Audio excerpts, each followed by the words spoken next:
The King of Game Trivia, a novel by Thuyen Nguyen, now available at Amazon.com. Chapter 0. Guile's theme from Street Fighter II started playing in Al's ear as soon as the words had left the boy's mouth. It was a sign. He had to accept the challenge. The boy was perhaps 9 or 10. He held a packet of cards, the GTC travel deck. It was the kind of thing that parents would buy from the ticket booth before boarding the ferry. Something to entertain the kids should the rolling waves and fresh sea air fail to do it instead. That's not to say that the travel deck was some cheap throwaway, though. It was an official GTC product, so it was safe to say that it was good enough for an impromptu match. "Do you want me to shuffle?" Al asked. "I can do it," the boy replied as he fumbled with cutting the deck in half. Al looked out to sea. It was a calm day with a light breeze. The water stretched towards the horizon and beyond, like the Legend of Zelda, the Wind Waker. You could sail endlessly if you didn't know where you were going. He was pretty sure a Cinemaware game used the same idea too, but as a rather cute anti-piracy measure. God, he missed Code Wheels. "Okay, ready," the boy said. Al paused his iPod and took out his earbuds. Even though he was about to compete with a child who he was pretty sure was going to lose, you always had to respect your opponent. In a similar fashion, Al always removed his earbuds when ordering at KFC. There was nothing wrong with working for the Colonel, and besides, never upset anyone who handles your food. The boy gave half of the deck to Al, who spread the cards out in his hands. On one side of each card was a question, and the other side held the answer. On initial inspection, there was nothing difficult in the hand, at least for him. He wondered if he should take it easy on the kid or come out all guns blazing. He eventually decided to just have fun. It wasn't as if money was involved. It was just something to do to pass the time away before they reached their destination. Travel was, unfortunately, not a cutscene you could skip. "You want to start?" Al asked. "Sure," the boy said. He was still scanning his cards, looking for his aces and trumps. Finally, he rearranged his hand and pulled out his first card. Question number 1.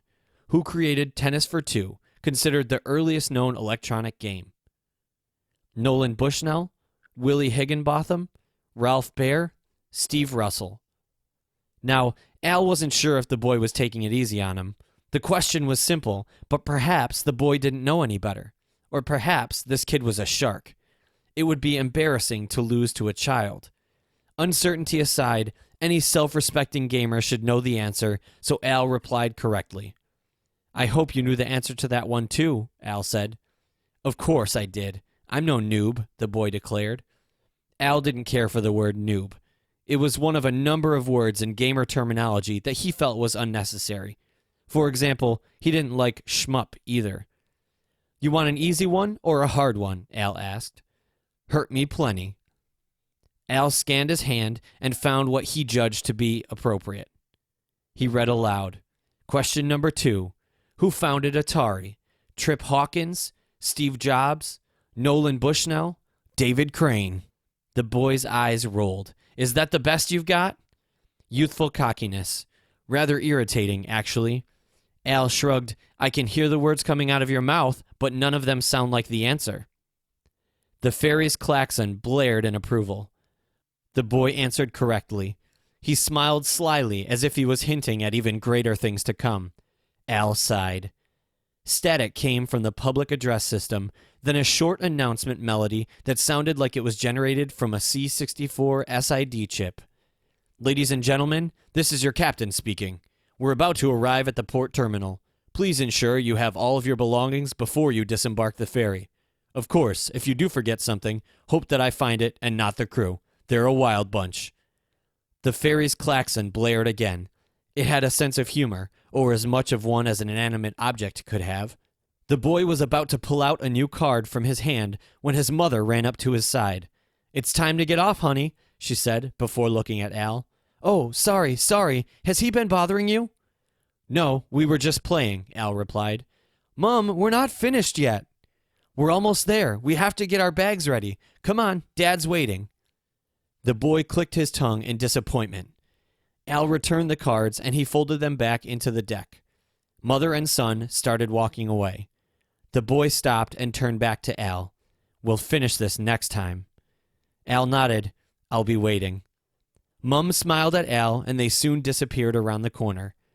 Al looked to the bow of the ferry and could see the blue-colored port terminal coming closer and closer. There was a hint of fog floating over the port, which reminded him of his Nintendo 64. All around him, the other passengers were busy taking last-minute photographs before moving downstairs to the disembarkment area. Moments later, Al was alone on the deck. Everyone must be in a hurry to get off, he thought. He again looked at the port terminal and wondered why he was coming back here to Arcline Falls. Not that he hated his hometown or anything, but a random invitation and a paid-for ticket was not normal, especially when they came from her. He couldn't say no, though. Who says no to a free trip? Besides, she is family, after all. Al put his earbuds back in and browsed his iPod music library for the tune that he thought was most appropriate at this time, the theme from Shenmue 2.